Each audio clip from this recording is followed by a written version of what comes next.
Au moment où je réalise cette vidéo, nous sommes le 3 mai 2023, nous sommes à l'avant-veille de cette nouvelle pleine lune qui va avoir lieu sur l'axe Scorpion-Taureau. Le Scorpion, vous le savez, c'est un signe qui est gouverné par Pluton, c'est un signe qui est lié à la finance, au domaine de la bourse notamment, et vous avez son correspondant zodiacal qui est le signe du Taureau, qui est un signe qui est lié à l'économie réelle, au tangible, c'est un signe de terre, et donc c'est la raison pour laquelle nous allons continuer la discussion que nous avons commencée précédemment dans la précédente vidéo, dans le précédent épisode concernant l'influence de Pluton dans le signe du Verseau. Nous avons parlé de la monnaie mondiale, la monnaie universelle. Donc cette fois-ci, nous allons encore rester dans ce domaine économique et financier et nous allons tenter de répondre à la question qui taraude beaucoup de monde. Sommes-nous à l'aube d'un nouveau krach financier d'une magnitude bien plus puissante que les crachs de 1929, 1987, 2008 et 2020 réunis? Est-ce qu'on va avoir un big one en termes de krach financier, de krach boursier? Est-ce qu'on va avoir un effondrement systémique, tel qu'on peut l'imaginer dans notre pire cauchemar? C'est la question à laquelle nous allons tenter de répondre, sachant qu'on a déjà abordé dans le passé ces sujets de krach boursier, notamment dans une série de capsules intitulée Les cycles astrologiques et numérologiques des krachs boursiers, au cours desquels nous avions fait une rétrospective historique présentant les synchronicités astrales avec la survenue des krachs financiers et boursiers. Au cours de cette intervention, nous avions vu par exemple que le premier krach boursier du capitalisme moderne, c'était celui de la tulipe aux Pays-Bas qui avait éclaté le 6 février 1637 sous un soleil en Verseau. Vous avez la capture écran sous les yeux avec ce cycle de Jupiter-Uranus en balance, signe de l'équilibre et de la balance des paiements. Donc important de retenir ce cycle de Uranus et Jupiter ensemble, Jupiter-Uranus, puisque nous allons avoir la réunion de Jupiter et Uranus dans le signe du Taureau incessamment sous peu, c'est-à-dire le 16 mai prochain.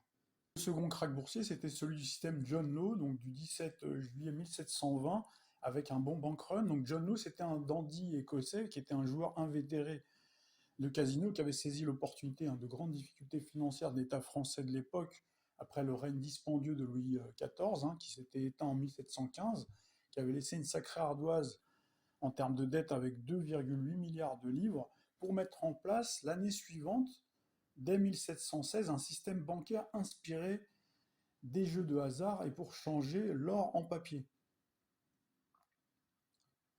Alors John Law, c'était un escroc, il faut le savoir, c'était aussi le précurseur des banquiers centraux actuels, et donc il a été à l'origine de cette deuxième bulle spéculative de l'histoire qui a explosé une nouvelle fois encore sous l'égide de Jupiter, Uranus en balance, ou du moins nous avions Jupiter qui s'apprêtait à rejoindre Uranus dans le signe de la balance, et nous avions en prime le cycle de Saturne, Neptune sur l'axe Scorpion-Taureau.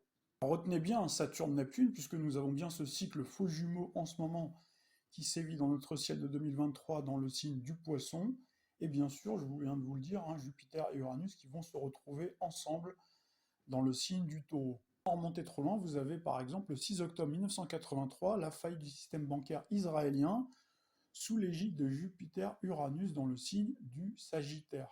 C'est intéressant de noter que le thème israélien est marqué par le Taureau et également par le Sagittaire.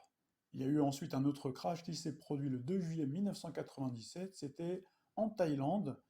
Donc la Thaïlande qui est également marquée par le signe du Sagittaire et également marquée par le signe du Verseau. Et effectivement, nous avions bien la réunion de Jupiter et Uranus dans le signe du Verseau.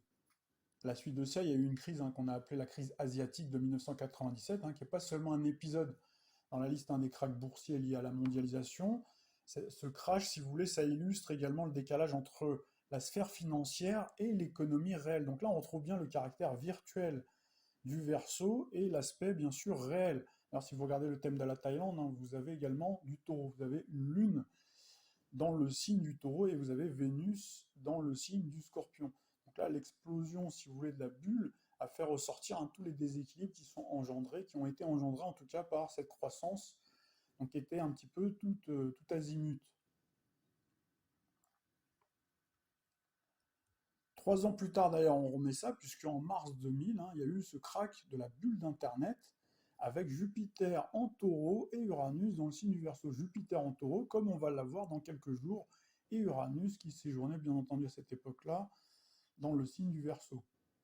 La dernière fois qu'on a eu Jupiter et Uranus qui se sont réunis ensemble dans un signe, c'était dans le signe du Bélier. Et si vous vous souvenez, nous avons eu de nombreux événements qui ont eu un retentissement planétaire à cette époque-là. On a eu notamment les révolutions arabes. Donc là, il y a eu plusieurs révolutions en cascade, en Égypte, en Libye, hein, il y a eu également en Tunisie, puis vous avez eu l'affaire DSK, vous avez eu la crise grecque.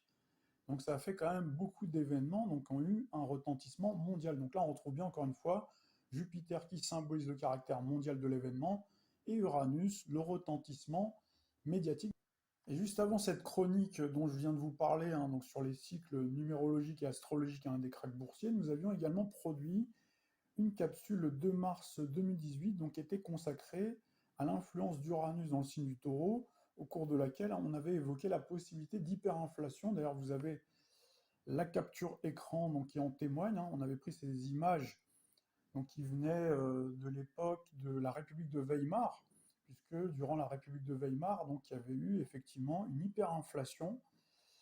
Et donc, ça avait duré entre 1918, ou du moins 1918, c'était la date de création de la République de Weimar, le 9 novembre. D'ailleurs, vous voyez, encore une fois, on retrouve le scorpion. Si vous regardez le thème de la République de Weimar, c'est un thème extrêmement accidenté. Et donc, nous avons eu à partir de 1921, c'est-à-dire tout de suite après donc, la fin de la Première Guerre mondiale, où l'Allemagne avait eu de lourdes réparations suite au traité de Versailles. Donc, tout de suite après, eh ben, il y a eu des difficultés économiques qui ont fait que le marque a perdu énormément de sa valeur, et donc c'est devenu du papier journal. Donc si bien que pour acheter un café, eh ben, il fallait une brouette de billets. Alors nous avions expliqué à l'époque que le retour d'Uranus dans le signe du Taureau pourrait nous amener vers un scénario approchant. Alors après, il faut faire bien entendu très attention, puisque de faire des comparaisons historiques, c'est toujours un peu casse-gueule, parce qu'on ne retrouve jamais exactement le même scénario, mais on retrouve des accents d'une autre époque, d'une époque où nous avions effectivement un cycle analogue. Alors 5 ans après, force est de constater que nous n'en sommes pas, Dieu merci, encore à acheter un café avec une boîte de billets, mais néanmoins nous avons une inflation qui est de plus en plus importante. Il faut bien dire qu'il y a eu de nombreux événements qui ont amené vers ce scénario catastrophe qui pourrait empirer, surtout s'il y a un crash boursier qui se produit incessamment sous peu. Et vous avez eu, alors si on remonte un petit peu plus loin dans le temps pour voir pourquoi on est arrivé à ce stade-là, c'est qu'il y a eu une injection massive et sans arrêt de liquidités des banques centrales, donc la Fed, la BCE, notamment depuis le krach boursier de 2008. Et surtout, il y a eu Mario Draghi qui a eu la main lourde depuis qu'il était aux manettes de la BCE depuis le 1er novembre 2011. Donc il n'a pas cessé effectivement de faire marcher la planche à billets.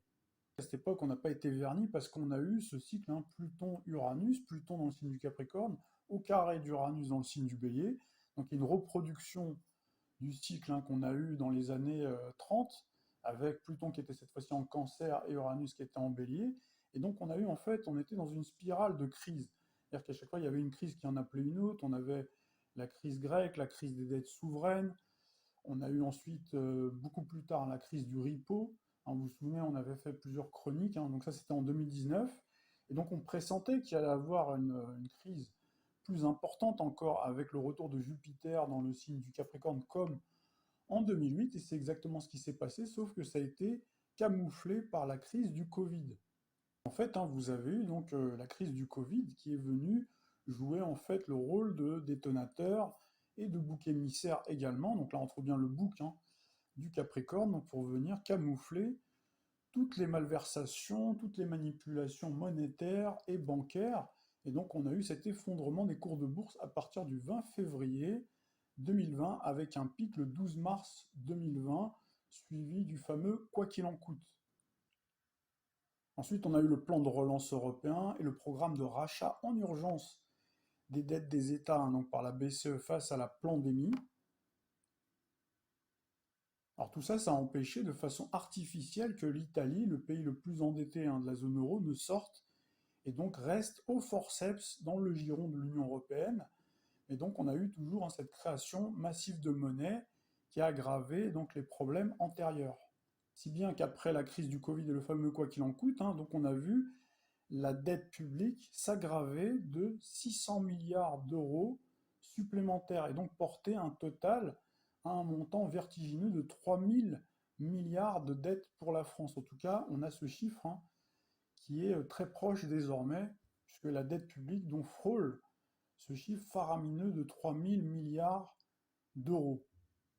Et pour bien enfoncer le clou, nous avons eu la guerre russo-ukrainienne hein, qui a pris de l'ampleur, qui existait déjà depuis 2014, mais qui a pris encore plus d'ampleur en 2022. Et donc nous avons eu ensuite hein, la crise de l'énergie. Et vous avez ensuite hein, le politique qui est là pour faire le service après-vente, pour venir vous parler de fin de l'abondance, pour venir vous parler d'économie de guerre.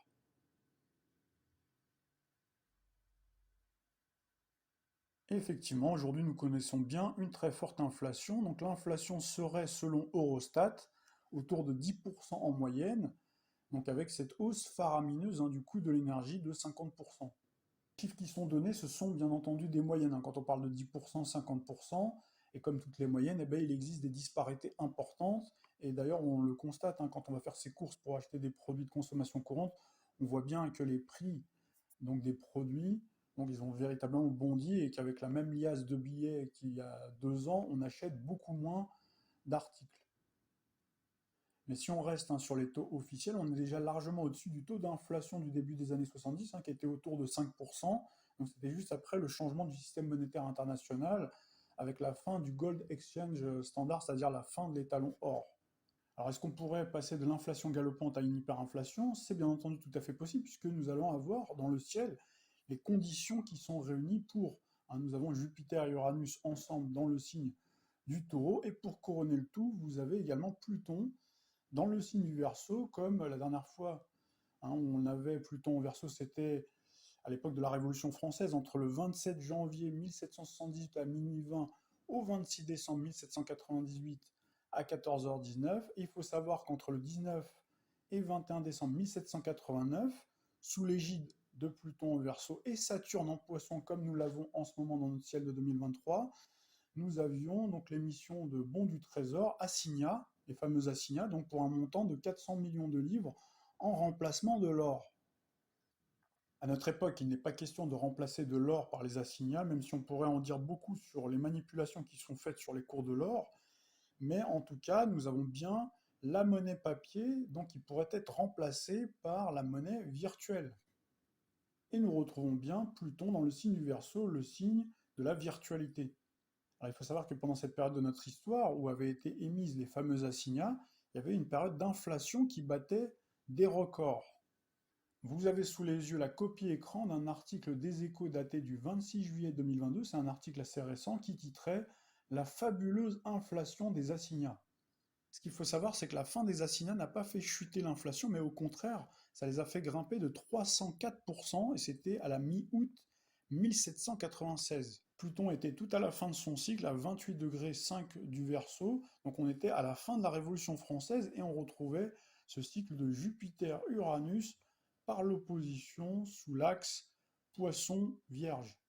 Si on récapitule, nous avons bien à notre époque la cohabitation de plusieurs cycles assez problématiques qui ont produit dans l'histoire de l'inflation et des krachs boursiers. Nous avons bien sûr Pluton dans le signe du Verseau comme à l'époque de la Révolution française, Jupiter et Uranus, on vient d'en dire quelques mots, et nous avons également le cycle de Saturne-Neptune dans le signe du Poisson.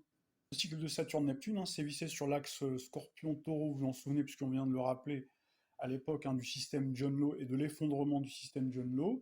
Donc nous retrouvions également dans une époque beaucoup plus récente, pendant la révolution bolchevique, ce cycle de Saturne-Neptune dans le signe du Lion, avec une opposition à Uranus dans le signe du Verseau. Et au moment de la révolution bolchevique de 1917, vous aviez le taux d'inflation qui avait été de 60 804 000% en 4 ans. Et nous avions Jupiter en Taureau, comme on va l'avoir incessamment sous peu, et Uranus dans le signe du Verseau, comme au moment où on a eu la crise asiatique. Donc on avait en fait un carré, cette fois-ci, Jupiter-Uranus. Si on fait la synthèse de tout ce qu'on vient de voir, hein, donc forcément, on peut conclure qu'il pourrait y avoir un krach boursier ou immobilier, ou un événement international, un événement exogène, donc qui pourrait justifier l'écroulement des cours de bourse. Donc là, je vais vous donner quelques dates.